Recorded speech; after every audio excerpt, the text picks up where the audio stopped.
Mandrahona ny hampitsahatra ny Famatsiana Omby eto an-drenivohitra kosa ny Mpiary avy amin'ny foko 12 avy ao Tsiroanomandidy. Raha ny fanambaran'izy ireo androany.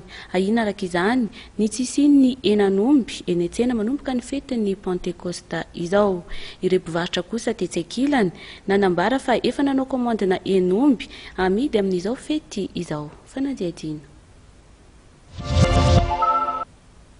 Ahiana ny hisian'ny henan'omby amin'ny tsena eto an-drenivohitra manomboka amin'ity fetin'ny Pentekoty ity, raha ny nambaran'ireo mpiary omby avy amin'ny foko 12 avy any Tsiroanomandidy efa nanomboka ny 20 volana mety eo dia ny hena be ny isan'ny kamiao mpitatitra omby avy any Tsiroanomandidy mihazo ny renivohitra.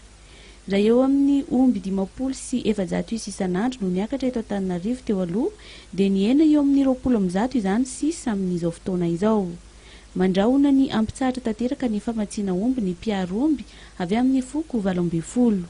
Namafizin'izy ireo fa mitoy ny fitakian'izy ireo ny hisian'ny fanadiovana ary anamafisana ny ady amin'ny alatr'omby. Mitaky ihany koa ny famoahana ny William mpitondra tenin'izy ireo ny Mpiary omby avy amin'ny foko 12. Ataketo zahay zao mba famontsorana ny rawily amin'le sambotra natao azy mba mangarahara sy madio. Rehefa mitsangana fahavalonay préfet sy chef de région mangata koa zahay eto zao esorina tao koa izy zareo solona hafa chef de région sy préfet satria izy fa zahay zao tsy manino lazahay zahay mpanakorotanao nefa izy zareo roa zao tena mpanakorotana izany izy. Raha ny zavanisy teny amin'ny tsena Analakely dia tsisy fiovana ny famatsiana henan'omby araka ny nambaran'ireo mpivarotra. Efa nanao komandina henan'omby amidy mandritra ny fetin'ny Pentekoty izy ireo. Misy foana fety zany ary vao may vao tena miabe ny entana.